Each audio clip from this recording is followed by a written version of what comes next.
तो यार सबसे पहला मेरा क्वेश्चन आप लोग से ये है कि आप में से कितने लोग को अपने लाइफ का पर्पस पता है कि आपको अपनी जिंदगी में करना क्या है। मतलब अपने खुद के कॉन्फिडेंस के लिए बता देना, लेकिन मैं बोलूंगा इन्फिनाइट का मतलब है कि जब तक कर सकते हो तब तक रिवाइज करो। देखो कोई भी क्वेश्चन का, हर एक क्वेश्चन का कुछ इंपॉर्टेंट पॉइंट होता है जिसके बेसिस में आपको पता है यार अगर मैं ये लिख दूं ना तो ये क्वेश्चन कंप्लीट है। नॉक नॉक, कोई है यहाँ पर?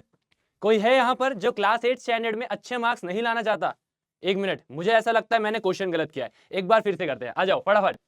नॉक नॉक, कोई है यहाँ पर जो क्लास 8 स्टैंडर्ड में अच्छे मार्क्स स्कोर करना चाहता है? आई नो यार, आप सब क्लास 8 स्टैंडर्ड में बहुत अच्छे मार्क्स स्कोर करना चाहते हैं एंड आप इसीलिए यहाँ पर है। So hello everyone, my name is Priyanshu Shukla, your mathematics mentor. Welcome you all to this awesome platform of Physics Wallah, where we believe in quality and affordable learning. And इसी के लिए आप सबके लिए फॉर क्लास 8 स्टैंडर्ड डेडिकेटेडली हमने लेके आया है पीडब्ल्यू क्लास 8 नाम का एक यूट्यूब चैनल, जहां पर हम कंप्लीटली क्लास 8 स्टैंडर्ड के लिए सारे के सारे वीडियोस लेके आ रहे हैं। एंड आज उसी में हम लोग लेके आ रहे हैं किस तरीके से आप सबको क्लास 8 स्टैंडर्ड में अच्छे मार्क्स स्कोर करना है। तो यार सबसे पहला मेरा क्वेश्चन आप लोग से ये है कि आप में से कितने लोग को अपने लाइफ का पर्पस पता है कि आपको अपनी जिंदगी में करना क्या है। अगर मैं अभी आपसे एक क्वेश्चन पूछूं कि आपको अपनी जिंदगी में करना क्या है, तो आपका आंसर क्या होगा बताओ। बहुत सारे बच्चे सोचेंगे कि सर मुझे मेरे जिंदगी में जेई करना है, बट नीट करना है, बट वो तो सिर्फ 11th या 12th तक का है ना, बट उसके बाद क्या? ठीक है, तो सबसे पहले तो बहुत बढ़िया बात है यार, आपने अपनी जिंदगी में सोच रखा है कि आपको 11th 12th और उसके बाद करना क्या है। बट अल्टीमेट आप सबके पास एक पर्पस होना चाहिए एंड मैं यही बोलूंगा आपको कि वो जो पर्पस है उसको सबसे पहले कट करो और ब्रेक करो और थोड़े थोड़े पार्ट्स में उसको ब्रेक करो। तो अभी आप 8 स्टैंडर्ड में हो ना, अभी 8 स्टैंडर्ड में आपकी जिंदगी का पर्पस होना चाहिए, वो ये होना चाहिए कि भैया मुझे 8 स्टैंडर्ड को रॉक करना है, मुझे 8 स्टैंडर्ड को फोड़ना है।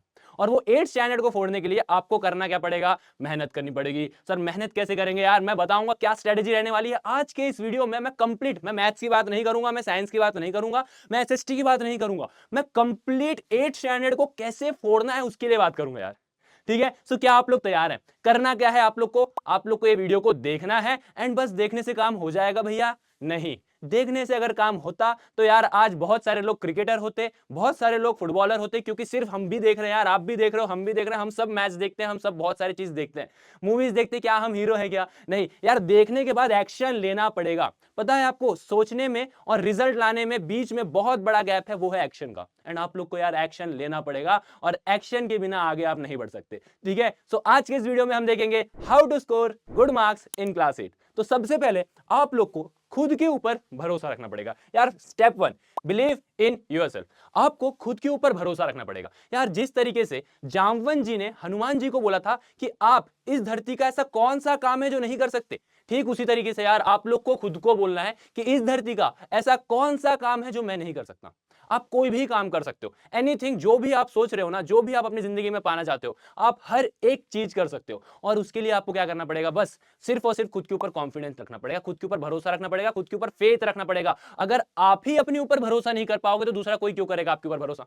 यार मैं अगर मेरे ऊपर भरोसा ना करूं तो मेरे आसपास के लोग मेरे ऊपर भरोसा कैसे कर सकते हैं? नहीं कर सकते यार। आपको खुद के ऊपर भरोसा करना पड़ेगा। So first step, you have to believe in yourself. आपको खुद के ऊपर भरोसा रखना पड़ेगा कि मैं 8 स्टैंडर्ड में अच्छे मार्क्स स्कोर कर सकता हूं, कर सकती हूं। और आप लोग करोगे ना? अगर आप लोग करोगे तो मुझे फटाफट कमेंट सेक्शन में अभी बताओ कि हाँ भैया, हाँ सर, हाँ, जो भी आपको दिल से बोलना है यार। आप बोलोगे हाँ मैं क्लास 8 स्टैंडर्ड को फोड़ूंगा, मैं क्लास 8 स्टैंडर्ड को फोड़ूंगा, मैं अच्छे मार्क्स स्कोर करूंगा। बट उसके लिए सबसे पहले खुद के ऊपर भरोसा रखोगे खुद के ऊपर भरोसा, बहुत बड़े। अगर आपने खुद के ऊपर भरोसा रख दिया ना, बस वो बोलते हैं ना, मन से हारे हार है, मन से जीते जीत। अगर आपने मन से हार गए तो आप हार गए, अगर आप मन से जीत गए तो आप जीत गए। तो एट द एंड मैं यही बोलूंगा कि अपने ये जो मन है ना, इसको कंट्रोल करो और इसको बोलो कि भैया मैं कुछ भी कर सकता हूं। तो 8 स्टैंडर्ड को फोड़ने के लिए बेटा तैयार हो जाओ, क्योंकि आपको अपने ऊपर भरोसा है। ठीक है, अब आपने अपने ऊपर भरोसा तो कर लिया, अब पढ़ाई भी करना पड़ेगा। सर भरोसा करके कहां घूमेंगे? कहीं जाना है क्या सर? चलो मेरे पर बहुत भरोसा है, चलो सर घूमने चलते हैं, चलो सर घूमने चलते हैं, चलो सर क्रिकेट खेलते हैं, चलो सर फुटबॉल खेलते हैं, चलो सर मूवीज देखते हैं, चलो सर भरोसा बहुत है मेरे को मेरे ऊपर। बट अच्छे मार्क्स स्कोर करने के लिए पढ़ाई करनी पड़ेगी, अच्छे मार्क्स स्कोर करने के लिए पढ़ाई तो करनी पड़ेगी। लेकिन उसका पहला स्टेप जो मैंने बताया वो था भरोसा रखना खुद के ऊपर, अपने ऊपर भरोसा रखना। एंड सेकंड क्या है sir? Organise your study space. कहने का मतलब क्या है? वो बोलते हैं ना वाइब चाहिए, वाइब चाहिए, वाइब चाहिए। तो यार पढ़ाई भी जहां कर रहे हो ना, वहां पर वाइब होनी चाहिए। कैसी वाइब? सर आजू बाजू में स्पीकर की आवाज आनी चाहिए, गाने की आवाज आनी चाहिए, ताकि मजा आए। सर यो सर मजा आ रहा है, गाना सुनते सुनते पढ़ाई कर रहे हैं, हाँ एकदम वाइब करते हो पढ़ रहे हैं सर हम तो। ना ना ना, वो पढ़ाई वाली वाइब की बात मैं अलग कर रहा हूँ। ठीक है। अब ये पढ़ाई वाली वाइब क्या होती है, जहां पर भी आप पढ़ रहे हो वहां पर इनफ लाइटिंग होनी चाहिए यार। अगर आपका मतलब वो होता है ना, देख के पढ़ने का मन करना चाहिए। अपने आसपास कोई भी डिस्ट्रैक्शन वाली चीज नहीं रखोगे आप लोग, जैसे इंस्टाग्राम है, जैसे फेसबुक, जैसे आप और भी कुछ चीज देख रहे हो जिससे आप डिस्ट्रैक्ट हो रहे हो। व्हाट्सएप में अपने दोस्तों से बात करना, मैं दोस्तों से बात करने के लिए बिल्कुल मना नहीं कर रहा हूं, मैं इंस्टाग्राम चलाने के लिए भी मना नहीं करूंगा। कम चलाओ, लेकिन उतना ही चलाओ जितनी जरूरत है। बट मैं इतना बोलूंगा, पढ़ाई के समय में सिर्फ पढ़ाई। अगर आप पढ़ाई कर रहे हो ना, तो सिर्फ उस समय आपको पढ़ाई के ऊपर ध्यान देना है। अपने स्टडी के जहां भी आप पढ़ रहे हो वहां पर आपकी बुक्स होनी चाहिए, वहां पर आपके जो भी आपके जिंदगी में आपको बढ़ना है, आपके टाइम टेबल्स, आपके ये सारी चीज होनी चाहिए। तो अपने स्टडी स्पेस को ऑर्गेनाइज करना सीखो। कर लिया भैया स्टडी स्पेस को ऑर्गेनाइज, अब क्या करें सर? अब बेटा write down all the syllabus on page, जितने भी आपके सिलेबस है। अब इससे क्या होगा सर? इससे क्या होगा मैं बताता हूं, बहुत ध्यान से सुनना। देखो, एक मैंने बोला ना शुरू में कि कॉन्फिडेंस होना चाहिए खुद के अंदर। तो सर कॉन्फिडेंस कैसे आएगा? कॉन्फिडेंस कैसे आएगा? तो बेटा उसके लिए आपको क्या करना पड़ेगा, आपको सबसे पहले एक पेज में, ये आपने एक पेज लिया, इस पेज में आपको एक पेज में लिख देना भैया maths, similarly for science, similarly for SST, similarly for Hindi, similarly for जो भी आपके और सब्जेक्ट्स हैं। सारे सब्जेक्ट्स के आपने क्या लिख दिए, नाम लिख दिए। अब नाम लिख के भैया क्या करें, उसके बाद आपको सारे के सारे सबके सिलेबस लिखना है, रैशनल नंबर, और सारे चैप्टर्स लिखते चलो, लिखते चलो, लिखते चलो, लिख दिया। अब उसके बाद जो भी चैप्टर्स आपको अच्छे से समझ में आते हैं, या फिर आपको ऐसा लगता है कि ये चैप्टर तो बहुत ईजी है और ये चैप्टर में तो मैं फोड़ दूंगा, मैं फोड़ दूंगी, बेटा उसको टिक करो। एंड बिलीव मी यार, मुझे भी ना मेरी जिंदगी में जब भी मेरे को कुछ करना था, मतलब जब भी मैं मेरे स्ट्रगलिंग फेस में था, अभी भी हूं, बट मैं ये कहना चाहता हूं, जब भी मैं पढ़ाई करता था, तो मैं जब ये चीज करता था ना, जो चीज मुझे आती है या फिर जो चीज मैंने कर दिया उसको मैं जब टिक करता था ना, आय हाय सुकून। वो बोलते हैं ना, आय हाय इतना सुकून, बस उतना सुकून मिलता है। करके देखो, करके देखो, जो आपने किया है ना, ये टिक मार्क ना जिंदगी में बहुत बड़ा सुकून लेके आता है यार। ये टिक मार्क की यार मेरे को ये चैप्टर आता है, अपने आप आपके दिमाग से बर्डन कम हो जाएगा और आपको अपने ऊपर कॉन्फिडेंस आ जाएगा। कॉन्फिडेंस बढ़ेगा ना, तो आप अपने आप बहुत अच्छा करोगे। वो बोलते हैं ना, अगर आपके डिक्शनरी में डर नाम की चीज है ना, तो आपके क्वेश्चन सॉल्व करने की एफिशिएंसी 50% डाउन होगी। लेकिन आपके अंदर कॉन्फिडेंस है ना, तो जो क्वेश्चन आपको नहीं आ रहा है ना, अगर आपके अंदर कॉन्फिडेंस है तो कहीं ना कहीं से आपका दिमाग स्ट्राइक करेगा और आप वो क्वेश्चन को सॉल्व कर लोगे। तो बेटा उसके लिए क्या चाहिए, आपको अंदर कॉन्फिडेंस चाहिए। कॉन्फिडेंस करने के लिए क्या भैया, सारे सिलेबस को एक पेज में लिख दो, और जो जो आता है आपको टॉपिक, सर जी आता है तो इसको मुझे थोड़ा सा देखने की जरूरत है। मैं ये नहीं बोल रहा कि सब टिक कर दो भैया, कॉन्फिडेंस चाहिए, सब टिक कर दो। अपने आप के ऊपर, मतलब जो भी आप कर रहे हो ना, खुद को, मतलब सबको आप पागल बना सकते हो, खुद को नहीं बना सकते। आगे नहीं है ना, एग्री? आप सबको बना सकते हो पागल, बट खुद को नहीं बना सकते। ठीक है, तो आपको ये चीज अपने ऊपर भरोसा रखना है, या फिर मैं ये बोलूंगा कि आप खुद के साथ आपको जेन्युइन रहना है। आपको अपने खुद के साथ जेन्युइन रहना है कि हाँ, ये वीडियो मेरे को ये वाला चैप्टर नहीं आता, मुझे ये वाला चैप्टर नहीं आता, हाँ मुझे ये वाला चैप्टर नहीं आता। ठीक है, तो वो टिक करते चलो। अब जो नहीं आता उसको कंप्लीट करो, ठीक है, वो सिलेबस को कंप्लीट करो। अब इससे क्या होगा, आपका सिलेबस कंप्लीट हो जाएगा और आप सेल्फ अवेयर हो जाओगे कि भैया मुझे इतने चैप्टर्स आते हैं, मुझे इतने चैप्टर्स नहीं आते। आपको पता चल जाएगा कि मुझे इतने चैप्टर आते, इतने चैप्टर नहीं आते, मुझे अब इसके लिए पढ़ाई करनी है, मुझे अब इसको फोड़ना है, अब ये कर लूंगा। अब उसके बाद क्या करूं सर? सिलेबस कंप्लीट हो गया, लिख लिया, पढ़ लिया, कंप्लीट कर लिया। यार ये करना जरूर, मेरे बोलने पे आप एक बार ये चीज जरूर करना। करोगे ना यार, एक बार सारे सिलेबस लिखो और एक बार टिक करो। और अगर नहीं हो रहा है टिक, तो जो नहीं आता उसको सर्कल करो कि ये नहीं आता, ये नहीं आता, उसको कंप्लीट करो। बहुत सारे तरीके हैं कंप्लीट करने के, बहुत सारे तरीके हैं यार। जो हमारे बैच के स्टूडेंट है वो बैच से पढ़ रहे हैं, उधर भी देख सकते हैं। यूट्यूब में भी हमारे बहुत सारे वीडियोस हैं, वहां पर आके देख सकते हैं। यार आपके पास कमी नहीं है। आपको मैं सिर्फ ये नहीं बोल रहा हूं कि हमारे से पढ़ो, कहीं से भी पढ़ो, लेकिन पढ़ो। सिलेबस कंप्लीट करना है। मेरा यहाँ पर खड़े होकर एक ही लक्ष्य है कि आपको क्लास 8 स्टैंडर्ड में अच्छे मार्क्स लेवाना। तो यार अगर मैं यहाँ से खड़े होकर ये बोल सकता हूं, तो क्या वहां पर बैठ के वो चीज नहीं कर सकते हो ना? और मजे की बात, शुरू में जो मैंने बोला था, सिर्फ सुनना नहीं है, फॉलो करना है। एक्शन एक्शन एक्शन लेना ही पड़ेगा। ठीक है, एक्शन लेना पड़ेगा। तो सर अब हमने क्या कर दिया, हमारा सब चीज कर दिया, अब क्या करें? अब आपको क्वेश्चन की प्रैक्टिस भी करना पड़ेगा। Do more and more question practice, practice makes a man perfect. Practice इंसान को परफेक्ट बनाता है यार। इसका बेस्ट एग्जांपल अर्जुन, जो अर्जुन जी हमारे, जब उनको बोला गया कि भैया आपको मछली के आंख में निशाना लगाना है, तो उन्होंने पानी के रिफ्लेक्शन में देख के मछली के आंख में तीर मार दी थी। मार दी कि नहीं मारी थी? कैसे मार दी? बस ऐसे सो के उठे, कुछ नहीं किया और सीधा आके तीर चला दी? नहीं, प्रैक्टिस। वहां पर उन्होंने प्रैक्टिस की है, उन्होंने वहां पर बहुत सारा अभ्यास किया है। और आप लोग को पता है यार, जब तक आप प्रैक्टिस नहीं करोगे तब तक आपको कभी भी सफलता नहीं मिलेगी। प्रैक्टिस तो करना पड़ेगा। There is no shortcut for success. कोई शॉर्टकट नहीं, आपको मेहनत तो करनी पड़ेगी। 8th स्टैंडर्ड में अगर आप सोच रहे हो ना कि बिना पढ़े आप आगे बढ़ जाओगे, तो नहीं यार। बहुत लोग होते हैं सर, एक रात पहले पढ़ के भी तो हो जाते हैं पास, है फिर पढ़ने की क्या जरूरत? तो बेटा वो जो एक रात पहले पढ़ के पास होते हैं ना, वो आके जिंदगी में क्या कर रहे हैं, एक बार उनसे पूछ लेना। ठीक है, मैं बस इतना बोलूंगा आपको। मैं ये नहीं बोल रहा हूं कि एक रात पहले पढ़ना गलत, पढ़ना चाहिए, सब पढ़ते हैं यार, लेकिन उसके पहले आपका जो पढ़ाई, अब देखो उसका एक एग्जांपल, बेस्ट एग्जांपल, अगर मैं पतला होना चाहता हूं, मान लो पतला हूं, फॉर एग्जांपल मैं खा पी के एकदम बढ़िया मोटा हो गया, मैं डॉक्टर के पास गया, डॉक्टर ने बोला भैया आपके पास दो ऑप्शन है, या तो फिर आप एक काम करो डेली 5 मिनट या फिर डेली 10 मिनट रनिंग करो, या तो फिर हफ्ते में एक ही दिन भागो लेकिन उस दिन 2 घंटे भागना पड़ेगा, उस दिन 1 घंटे भागना पड़ेगा। मैं क्या प्रेफर करूंगा यार, एक से अच्छा तो मैं डेली भाग लूं ना, डेली 5 मिनट, डेली 10 मिनट भाग लूं। एक ही दिन जाके 2 घंटे भागने से बेटर है कि यार मैं हर दिन 5-5 मिनट भागूं। तो यार पढ़ाई में भी तो यही सेम चीज है कि आपको डेली, मैं बोल रहा हूं अगर आप थोड़ा थोड़ा पढ़ोगे तो एट द एंड आपको बहुत सारी पढ़ने की जरूरत नहीं पड़ेगी, आखिरी में सिर्फ आपको रिवाइज और क्वेश्चन की प्रैक्टिस करनी पड़ेगी। तो यार आप लोग को ये चीज याद रखना है कि रिवीजन जरूरी है, बट रिवीजन तभी तो करोगे जब आप पढ़ोगे। रिवीजन का मतलब क्या है, रिवीजन का मतलब क्या होता है, बिना पढ़े आप रिवाइज कर सकते हो कुछ चीज को, पहले पढ़ोगे फिर रिवाइज करोगे ना, हाँ या ना। तो याद रखना यार क्वेश्चन प्रैक्टिस करना बहुत ज्यादा जरूरी है। अब क्वेश्चन प्रैक्टिस हो गया, सिलेबस हो गया, सब चीज हमने कर दिया, अब क्या करें सर, अब रिवीजन।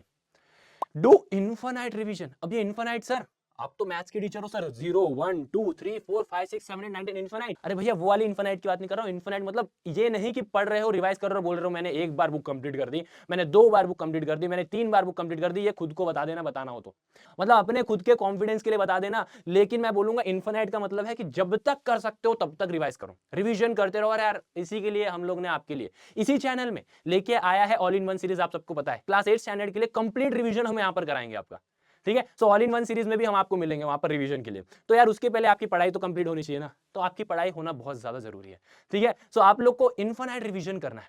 इनफाइनाइट रिवीजन मतलब आपको बहुत बार रिवाइज करना है। Revision revision revision revision is the key, ठीक है। आपको मैं बताऊंगा बहुत सारे की, अगर आपको आगे बढ़ना है तो रिवीजन करना पड़ेगा, कंसिस्टेंसी मेंटेन करनी पड़ेगी, ये बहुत इंपॉर्टेंट चीज है यार। बट सर सब पढ़ लिया, सब कर लिया, हमारा कॉन्फिडेंस भी अच्छा है, लेकिन अगर हमें आर्ट ऑफ आंसर राइटिंग नहीं आती तो सर हम पेपर में कैसे स्कोर करेंगे भैया, कैसे स्कोर करेंगे। तो मैं आज आपको ये मेरी इसमें लाइव स्टोरी बताता हूँ। मुझे जो है मेरे 12th स्टैंडर्ड में फिजिक्स की बात थी, मुझे फिजिक्स में 12th स्टैंडर्ड में 94 मिले, ठीक है। मुझे 12th स्टैंडर्ड के फिजिक्स में मुझे 94 मार्क्स मिले हैं। हाँ मैथ्स में भी मुझे 85 मिले हैं। अब मैं इसके पीछे एक स्टोरी बताता हूँ आपको। यार प्री बोर्ड तक ना मुझे केमिस्ट्री और मैथ्स में बहुत अच्छे मार्क्स मिलते थे, फिजिक्स में अच्छे मार्क्स नहीं मिलते थे।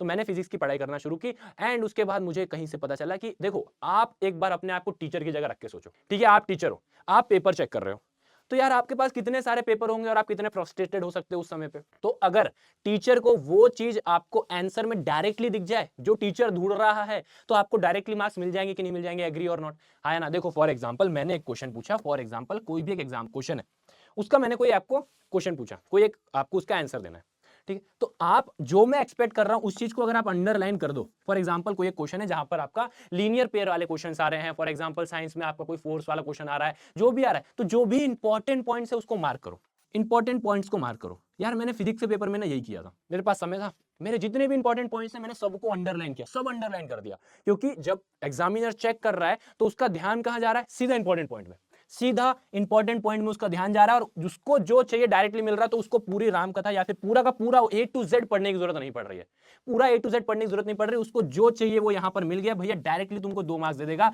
तुमने यहां पर जो लिखा उससे फर्क नहीं पड़ेगा। बट ये नहीं कि गाना लिख देना है बेटा, ये चीज ध्यान रखना, ऐसा नहीं करोगे आप बेटा। आपको बस इतना करना है कि जो इंपॉर्टेंट पॉइंट है उसको मार्क्स करते चलो। देखो कोई भी क्वेश्चन का, हर एक क्वेश्चन का कुछ इंपॉर्टेंट पॉइंट होता है जिसके बेसिस में आपको पता है यार अगर मैं ये लिख दूं ना तो ये क्वेश्चन कंप्लीट है, यू नो दैट। आपको वो चीज यहां पर टिक करनी है और इससे आपको जरूर मार्क्स मिलेंगे, एक बार ट्राई करना। और नहीं है तो मैं भी यहां हूं, आप भी यहां है, ये वीडियो भी यहीं पर आपको मिलेगा और उसका कमेंट सेक्शन भी हमेशा ऑन रहेगा, आना और स्पैम कर देना, सर आपने बोला था मुझे अच्छे मार्क्स नहीं मिले, ठीक है। फिर मैं भी यहीं हूं और आप भी यहीं है, फिर हम बात करेंगे। यार करके तो देखो, एक बार ट्राई तो करो, बिना ट्राई किए होगा क्या। एक बार जो भी क्वेश्चन है यार, एसएसटी में तो बेस्ट है, एसएसटी में इतना लिखना पड़ता है, कौन बोलता है यार पॉइंट्स में लिखो और उसको टिक करते चलो, जो इंपॉर्टेंट पॉइंट है, जो भी इंपॉर्टेंट पॉइंट है सबको टिक करो, खत्म बात। यार आपको अच्छे मार्क्स 101% मिलेंगे यार, 100%। मैं बोल रहा हूं आपको जरूर अच्छे मार्क्स मिलेंगे। बस ये जो आर्ट ऑफ आंसर राइटिंग है ना उसको सीख जाओ, इंपॉर्टेंट मार्क्स पॉइंट्स को लिखना सीख जाओ। इंपॉर्टेंट पॉइंट्स को जो टिक करना है ना, बस एक ही पॉइंट में बताऊंगा, और उसके बाद यार जितना हो सके उतनी अच्छे से लिखने की कोशिश करना। मैं ये नहीं बोल रहा हूं कि बहुत ही अच्छी हैंडराइटिंग में लिखो, मेरी खुद की अच्छी हैंडराइटिंग नहीं है, ठीक है। बट इसका मतलब ये तोड़ना कि मतलब देखो क्या होता है ना, एग्जामिनर के पॉइंट ऑफ व्यू से सोच के तो देखो यार उसके पास इतने सारे पेपर होते चेक करने के लिए, हमारे पास तो एक लिखना है, उसके पास बहुत सारे होते हैं चेक करने के लिए, और एक ही क्लास के नहीं, अलग अलग क्लास के होते हैं, हाँ या ना। तो आप बोलोगे सर बिल्कुल, तो जब भी वो चेक करेगा तो हो सकता है यार वो फ्रस्ट्रेटेड रहे। अगर उसको गंदा पेपर दिखेगा तो उसका माइंड अपने आप यहाँ से बेकार हो जाएगा और आपको मार्क्स कम देगा, ठीक है। तो मैंने भी मेरे फिजिक्स के पेपर में ये किया था एंड मुझे 94 मार्क्स मिले थे, और मुझे मैथ्स में अच्छे मार्क्स मिले थे, क्योंकि मैंने अगेन जिस टॉपिक में आप अच्छे हो, जिस भी सब्जेक्ट में आप अच्छे हो, उसको छोड़ना नहीं है। मैंने केमिस्ट्री और मैथ्स को हल्का सा थोड़ा ढीला दे दिया और मैंने फिजिक्स में ज्यादा मेहनत कर ली, तो मेरा फिजिक्स अच्छा तो हो गया, लेकिन मैं मैथ्स और केमिस्ट्री में वहीं के वहीं रह गया जितना प्री बोर्ड में मिल रहा था, और मैंने जो स्पाइक किया वो फिजिक्स में किया है। तो तो मेरा कहने का मतलब यह है, आपको सिर्फ इतना याद रखना है कि यार आपको अगर पेपर में अच्छे मार्क्स स्कोर करना है ना, तो पहले जो भी मैंने स्टेप बताया उसको फॉलो करो, खुद के ऊपर भरोसा रखो। और यार भरोसा करना इतना आसान नहीं होता। आप बोलोगे मैं खुद के ऊपर भरोसा कर रहा हूं, बट आप सही में भरोसा कर रहे हो? अपने ऊपर भरोसा कब होगा पता है? जब आपके अंदर कॉन्फिडेंस आएगा। और कॉन्फिडेंस लाने के लिए ना आपको मैंने बहुत सारे ट्रिक्स बताया यार, एक पीछे बताया ना, टिक करते चलो कि ये मेरे को आता है। लिटरली बिलीव मी यार, आप जब वो काम करोगे ना, आपने दिन के शुरू में फॉर एग्जांपल और भी ये कर सकते हो कॉन्फिडेंस बूस्ट करने के लिए, दिन के शुरू में जो आप सोच रहे हो वो लिखो, दिन के एंड में आपने वो काम किया कि नहीं किया। अगर आपने वो काम किया तो टिक करो, 101% आपको अपने अंदर कॉन्फिडेंस आ जाएगा। ठीक है, ठीक है। तो बहुत बहुत धन्यवाद आप सभी का। आई होप आप सभी को क्लास 8 स्टैंडर्ड में बहुत अच्छे मार्क्स मिलेंगे, एंड उसके लिए मेहनत तो आपको करनी पड़ेगी यार। मैं यहां पर आके आपको डेफिनेटली सिर्फ बता सकता हूं कि करना क्या है, प्रोसीजर और तरीके बता सकता हूं, बट करना तो आपको ही है। तो आप लोग करोगे ना यार? फटाफट कमेंट सेक्शन में बताना कि हाँ सर, हाँ भैया, जो भी आपको दिल से निकलना है, मैं क्लास 8 स्टैंडर्ड को रॉक करके आऊंगी, मैं क्लास 8 स्टैंडर्ड को रॉक करके आऊंगा, हाँ है ना? तो कमेंट सेक्शन में मुझे ये चीज जरूर बताएंगे। मिलते हैं आप सभी से नेक्स्ट वीडियो में, और बैचेस में all in one revision series आपके लिए इंतजार कर रहा है, वहां पर मिलते हैं। Bye bye, take care.